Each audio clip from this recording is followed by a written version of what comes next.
जय हिंद दोस्तों। मुझे पता नहीं आप किसको सुन रहे हैं, कवि कुमार विश्वास को, एक राजनीतिक पार्टी में काम करने वाले कार्यकर्ता को, सोशल एक्टिविस्ट को, पर थोड़ी देर के लिए मुझे मत देखिए, मैं जो कहना चाह रहा हूं वो सुनिए।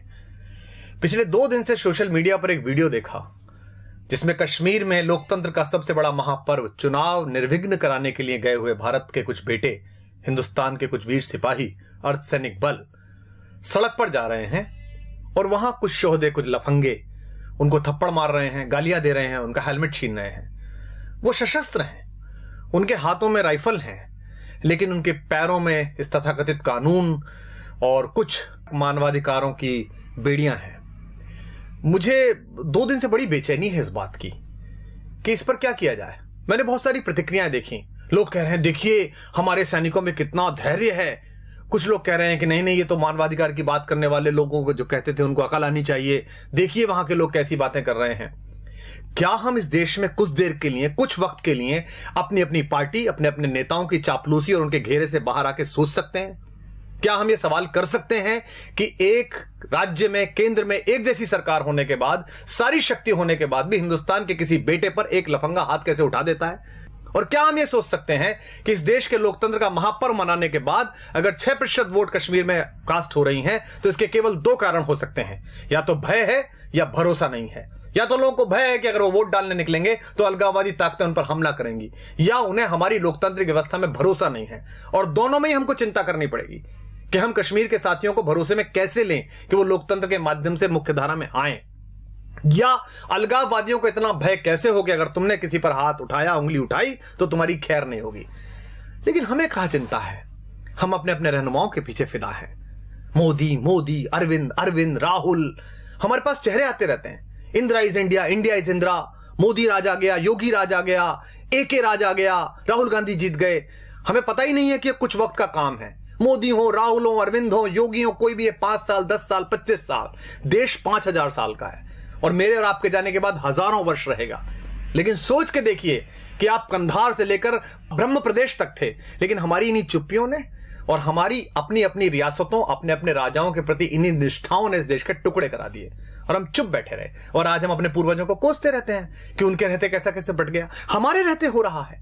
दुष्यंत का एक शेर है, रहनुमाओं की अदाओं पे फिदा है दुनिया, इस बहकती हुई दुनिया को संभालो यारो। प्रधानमंत्री मेरे भी हैं, गृहमंत्री मेरे भी हैं। सदन में बोलने से काम नहीं चलेगा, बाहर एक्शन करके दिखाना पड़ेगा। हमारा एक बेटा वहां जासूसी के आरोप में पकड़ लिया है, बाहर से उठा के ले आए, बंद कर लिया है। हम सदन में चिल्ला रहे हैं, हम सड़कों पे चिल्ला रहे हैं, हम फेसबुक पे आउटरीच दिखा रहे हैं पाकिस्तान के खिलाफ। हम अमेरिका की तरफ मुंह करके कह रहे हैं कि आप पाकिस्तान को आतंकवादी देश घोषित कर दीजिए। क्यों? आपने कर दिया, आप कर दीजिए। सबसे पहले बैठिए पार्लियामेंट में और कहिए कि पाकिस्तान आतंकवादी देश है, हम इससे बातचीत नहीं करेंगे। लेकिन आपने तो उसे मोस्ट फेवर्ड नेशन का बिजनेस स्टेटस दे रखा है। कलेजे पे हाथ रख के बताइए, आप में से कितने लोग हैं जो पाकिस्तान से प्याज नहीं आई तो भूखे मर जाएंगे? आप में से कितने लोग हैं कि अगर पाकिस्तान से कपास नहीं आया तो वो ठंड में मर जाएंगे? और मरते हैं तो मर जाएं। हम महाराणा प्रताप की कहानियां पढ़कर बड़े हुए हैं, जहां लोगों ने घास की रोटी खाकर अपने स्वाभिमान, अपनी स्वतंत्रता, अपनी निजता की रक्षा की है। क्या हो जाएगा इन प्रतिबंधों से? अगर नहीं आएगी प्याज, नहीं आएगी वहां से कपास, तो क्या हो जाएगा? भारत के अभूतपूर्व राष्ट्रपति APJ अब्दुल कलाम साहब ने तय किया कि भारत की अस्मिता का प्रतीक एक बार परमाणु विस्फोट करके देखा जाए। पोखरण में परमाणु विस्फोट हुआ, पूरी दुनिया ने हम पर प्रतिबंध लगाए, इसी अमेरिका ने हम पर प्रतिबंध लगाए। राष्ट्रवाद के प्रबल समर्थक और राष्ट्र नायक पंडित अटल बिहारी वाजपेयी देश के प्रधानमंत्री थे। उन्होंने सदन के अंदर कहा, हम भूखे रह लेंगे लेकिन हम अपने आत्मसम्मान से समझौता नहीं करेंगे। क्या हो गया हमारा? लगा लिए इस अमेरिका ने प्रतिबंध। उसके बाद हाथ जोड़कर इसी भारत के बाजार के दरवाजे पर आना पड़ा ना अपना माल बेचने के लिए। 125 करोड़ हैं हम, पूरी दुनिया का फैसला कर सकते हैं। इनके बाजार बंद हो सकते हैं हमारे कारण, इनकी दुकानें बंद हो सकती हैं हमारे कारण। इसलिए तय करिए, इन प्रतिबंधों से डरना नहीं है, इनकी गीदड़ भभकियों से नहीं डरना है। ये 2-2 साल, 400-400 साल पहले आजादी लिए हुए देश, ढूंढे गए देश, अपने थोड़े से भौतिक बल के बल पर इस देश की आध्यात्मिक चेतना और इस देश की शक्ति को आंख दिखाते हैं। हम उस विवेकानंद के वंशज हैं जिन्होंने उस पराधीनता के समय पर भी शिकागो में जाकर दुनिया के धर्मों को यह बताया था कि हम लेडीज एंड जेंटलमैन वाले नहीं, भाइयों और बहनों वाले देश हैं। अयम निजः परो वेति गणना लघुचेत साम उदार चरिता नाम तु वसुधैव कुटुंबकम। इसलिए हम वसुधा को कुटुंब समझते हैं। लेकिन यह भी ध्यान रखिएगा, युद्ध की संभावना में जी रहे सब देश सुन लें, युद्ध भी है, बुद्ध भी है, जिसे चाहे उसे चुन लें। एक देश अगर आपकी तरफ इतने खतरनाक इरादे रखता है तो आपका व्यवहार समझ में नहीं आता, आप स्वधर्म में ही नहीं, आप तय ही नहीं कर पा रहे कि क्या करेंगे। इस देश को, लोगों को एक बार तय करना पड़ेगा कि हमारा स्टैंड क्या है। तो आप सबसे अनुरोध है कि ये जब कहा गया कि रहनुमाओं की अदाओं पे फिदा है दुनिया, इस बहकती हुई दुनिया को संभालो यारो, तो दुष्यंत ने इसी गजल में यह शेर भी कहा था कि कौन कहता है कि आकाश में सुराख नहीं हो सकता, एक पत्थर तो तबीयत से उछालो यारो। अगर आप राष्ट्रवाद का नाम लेकर लोगों का विश्वास मत हासिल करेंगे और उसके बाद राष्ट्रवाद के प्रबल प्रवर्तक बेटे वहां थप्पड़ से पीटे जाएंगे तो लोग आपसे सवाल करेंगे। अगर आप भ्रष्टाचार मुक्ति का पर्व लेकर दिल्ली में सरकार बनाएंगे और उसके बाद आप ही के लोग भ्रष्टाचार के घेरे में होंगे और आप मौन हो जाएंगे, उन्हें बचाने की कोशिश करेंगे, तो लोग आपसे सवाल पूछेंगे। क्योंकि सरकारें आनी जानी है, 5 साल 10 साल इन हवेलियों में, इन महलों में, इन 7 रेसकोर्स में, इन मुख्यमंत्री निवासों में आपकी अस्थियां नहीं गाड़ी जानी। ये देश याद रखता है फकीरों को, ये देश याद रखता है गांधी को, ये देश याद रखता है जयप्रकाश नारायण को। इसलिए आप सबसे अनुरोध है कि अपने अपने कोटरों से बाहर निकलिए, अपने अपने ब्रैकेट से बाहर निकलिए। संकट बहुत बड़ा है, इसे हम सामान्य समझ रहे हैं। आपके रहते, आपकी सरकार के रहते, हम सबके रहते कश्मीर में कोई भी हिंदुस्तान का झंडा जला देता है। हम किससे उम्मीद करें? कवियों से उम्मीद करें? हम पिछले 10 साल से कविता सुन रहे थे, आत्महत्या की चिता पर देखकर किसान को नींद कैसे आ जाती है देश के प्रधान को। पिछले 3 सालों में 30,000 अन्नदाता, 30,000 भूमि मां के बेटे किसान आत्महत्या कर चुके हैं। पिछली बार भी की थी, मनमोहन सिंह जी की सरकार थी तब भी की थी। इन आंकड़ों के खेल में क्या उलझना? हम जंतर मंतर पर बैठे थे, हमारे सामने भी एक किसान फांसी पर झूल गया था, हमें भी नींद आनी बंद हो गई थी। लेकिन क्या इस पर कोई करेक्टिव मेजर्स उठा सकता है?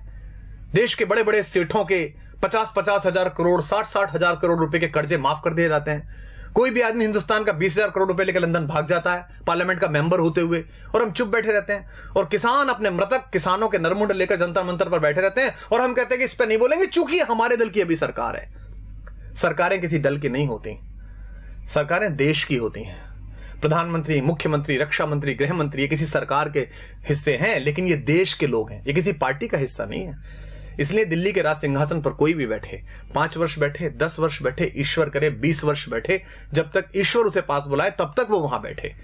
लेकिन आम नागरिक होने के नाते इस पर सवाल उठाना शुरू करिए, अपनी अपनी राजनीतिक कैंचुलियों से बाहर निकलिए। अन्यथा इकबाल ने एक शेर कहा था, हमने उसे गंभीरता से नहीं लिया और आज हम भारत, पाकिस्तान, बांग्लादेश के 3 टुकड़े देखते हैं। इकबाल ने जब यह शेर कहा था तब बर्मा से लेकर कंधार तक सिर्फ हम थे, हिंदोस्तां थे, सिंध नदी के आर पार पूरा भारत था। इकबाल ने कहा था, वतन की फिक्र कर नादा, मुसीबत आने वाली है, तेरी बर्बादियों के मशवरे हैं आसमानों में, न संभलोगे तो मिट जाओगे हिंदुस्तान वालों, तुम्हारी दास्तां तक भी न होगी दास्तानों में। पिछली सरकार पाकिस्तान से बात करती थी तो हम सब लोग और विपक्ष के लोग कहते थे कि देखिए कैसी सरकार है, पाकिस्तान हमले कर रहा है, हम उससे बातचीत कर रहे हैं। बातचीत होनी चाहिए, लोकतंत्र में महत्व यही है कि आप बातचीत करते रहें। लेकिन अब कोई भी अचानक पाकिस्तान चला जाता है, लाशें आती रहती हैं, पठानकोट पे हमला होता है। जिस आईएसआई को हम 40 साल कहते रहे कि हमारे देश में अस्थिरता फैला रही है, आतंक फैला रही है, उस आईएसआई की टीम बुलाकर और हमारे सैनिकों की अगवानी में सिंहों की पेशी करवा दी कुत्तों के दरबारों में। वो पठानकोट में ढूंढने के लिए गए कि हत्याएं ठीक से हो गई कि नहीं हो गई, और उसके बाद उन्होंने जाकर कह दिया रावलपिंडी में कि वो आप ही ने खुद ने कर लिया होगा। हमारा स्टैंड क्या है? हम कहना क्या चाहते हैं दुनिया से? ये देश के सारे कारपोरेट मिलकर एक कॉर्पस फंड नहीं बना सकते जिसमें एक फेंसिंग हो जाए, जिसमें हम उनसे संबंध नहीं रखें? क्या अगले 10 साल 20 साल हम ये भूल सकते हैं कि हमारे आसपास कोई पाकिस्तान नाम का राष्ट्र भी है? हम कभी क्रिकेट खेलते हैं, कभी नहीं खेलते हैं, कब गुलाम अली को सुनते हैं, कभी नहीं सुनते हैं। उधर से गजल आ जाती है तो हमारी राष्ट्रीयता प्रभावित हो जाती है। धर्मशाला में क्रिकेट खेलनी है उनके साथ और इससे पैसा मिलेगा बीसीसीआई को, इससे कुछ सेठों के धंधे चलेंगे, कुछ लोगों के चेहरे चमकेंगे, तो हम कहते हैं नहीं नहीं, खेल तो होता रहना चाहिए, ऐसे संबंध क्यों खत्म करें? तय करिए कि देश है कि धर्मशाला है, कोई भी कहीं से घुसेगा या नहीं घुसेगा। सरहद पार भारत के जाबाज सैनिक एक ऑपरेशन करके आते हैं, सर्जिकल स्ट्राइक, पूरे देश का सिर गर्व से तन जाता है। कुछ लोग उसमें भी राजनीति करना चाहते हैं, कुछ लोग पोस्टर लगाकर उसका श्रेय लेना चाहते हैं, कुछ लोग सरकार से वो श्रेय छीनना चाहते हैं। दोनों ही गलत है। उन सैनिकों को सलाम जिन्होंने बहादुरी के साथ भारत माता का मान ऊंचा किया और घर में घुस के उन आतंकवादियों को मारा। लेकिन उसी सेना का एक सिपाही हमसे शिकायत करता है देश से कि भाई आपके नेता आपके अफसरों की मिली भगत से मेरी दाल वो खा गए, मुझे हल्दी का पानी पीना पड़ रहा है, तो हम चुप हो जाते हैं। हमको लगता है नहीं अब चुप रहो, सरकार तो अपनी है। वो सिपाही किसका है, सरकार का कि भारत का? वो सिपाही भारतीय जनता पार्टी, आम आदमी पार्टी या कांग्रेस का नहीं है, वो हिंदुस्तान का सिपाही है। अगर आपने उसके हक में बोलना बंद कर दिया तो हिंदुस्तान की माएं अपने बेटों को सजा के सरहद पे भेजना बंद कर देंगी। आप नहीं जाते लड़ने, सैनिक जाता है। इस उंगली में एक पिन घुसा कर देखिए, उससे पता चलता है कितना दर्द होता है। वो सीने पर गोली खाने के लिए तैयार रहता है आपकी दृढ़ता के बल पर। एक सिपाही कहता है कि मुझसे काम कराए जा रहे हैं घरेलू, मेरे प्रति अत्याचार किया जाता है, तो वो गायब हो जाता है, मृत मिलता है, और हम बोलते नहीं है इस पर। मुझे भी याद है, मैं बहुत छोटा था, डॉक्टर मुरली मनोहर जोशी देश के एक बहुत बड़े राष्ट्रवादी नेता, भारत के मानव संसाधन विकास मंत्री बने बाद में, एक प्रखर वक्ता, एक बड़े पढ़े लिखे व्यक्ति, वो लाल चौक पर तिरंगा फहराने के लिए गए थे। जो आज देश के प्रधानमंत्री है नरेंद्र भाई मोदी, वो उस यात्रा के संयोजक थे। हम बड़े खुश थे। हमारे यहाँ कविता लिखी बलबीर सिंह करुण ने, कुछ देशभक्ति के मंत्र वहां हमने जाकर बांचे तो हैं, हम देशद्रोह के विषधर के फन पर चढ़कर नाचे तो हैं, आतंकवाद के अंधड़ को आगे बढ़ ललकारा तो है, धीमा ही सही तमाचा पर उसके मुंह पर मारा तो है, लो हमने जिद पूरी कर दी उस लाल चौक तक जाने की, अगली बारी रावलपिंडी पर यह झंडा फहराने की। हमने कविताएं पढ़ी, तालियां बजाई, मुझे अब भी रोमांच हो रहा है। बहुत अच्छा लगता है जब प्रधानमंत्री दिवाली की छुट्टियों पर सियाचिन जाते हैं, उन सैनिकों को बताने के लिए जाते हैं कि आप मेरे घर के मेंबर हैं। क्या हम में से ऐसा कोई नहीं कर सकता? क्या देश के प्रधानमंत्री, रक्षा मंत्री, देश के गृह मंत्री, मैं साथ चलने के लिए तैयार हूं, आप सब साथ चलने के लिए तैयार हैं। वो पूरे कश्मीर को अपने साथ लें और कश्मीर के लोगों से कहा आइए इस बार का 15 अगस्त लाल किले पर ध्वजारोहण के बाद 2 बजे ध्वजारोहण लाल चौक पर होगा। इतना बड़ा झंडा लगाएंगे हम कि उसकी छाया और उसकी फैर फैर पाकिस्तान तक दिखाई देगी। लेकिन हम बोलते नहीं हैं। लेकिन मैं बोलूंगा और आपको भी बोलना पड़ेगा, क्योंकि स्वर लय ताल छीन लो चाहे, प्राणों से भैरव गाएंगे। हम भी अगर नहीं बोले तो खुद को क्या मुंह दिखलाएंगे? अपनी संततियों के लिए, अपने समय के लिए और अपने देश के लिए खुद को तैयार करिए। अन्यथा ध्यान रखिएगा, जो देश, जो समाज अपने वर्तमान की समीक्षा नहीं करता, उसे इतिहास तो आदर देता ही नहीं है, भविष्य भी उसके लिए रास्ता देने से इनकार कर देता है। तो आप सबसे अनुरोध है, यह कष्ट साझा है, मेरा भी है, आपका भी है, क्योंकि न तेरा है न मेरा है, यह हिंदुस्तान सबका है। नहीं समझी गई ये बात तो नुकसान सबका है। मुझे आशा है कि युग के इस छोटे से चारण की, युग के इस छोटे से चंद्रबरदाई की आवाज इन नवीन पृथ्वीराजों के कान तक पहुंचेगी, इन चंद्रगुप्तों के कान तक पहुंचेगी, चाहे वो दिल्ली के छोटे सिंहासन पर हों या दिल्ली के बड़े सिंहासन पर हों। और आशा है कि अपने सामान्य से नागरिक, एक सामान्य से कवि, एक सामान्य से कार्यकर्ता की बात सुनकर वो इस देश के बारे में गंभीरता से वही सोचेंगे जो ये देश सोचता है। अगर आपको ये बात ठीक लगी हो तो इसे दूसरों तक पहुंचाइए। इस आवाज को इतनी बड़ी बनाइए कि इस देश की सरकारों को, इस देश में पॉलिसी तय करने वालों को, इस देश की गति नियति की दिशाएं तय करने वाले उन सब लोगों के कानों तक, उनकी आंखों तक यह आवाज पहुंच सके। जय हिंद, जय भारत, वंदे मातरम।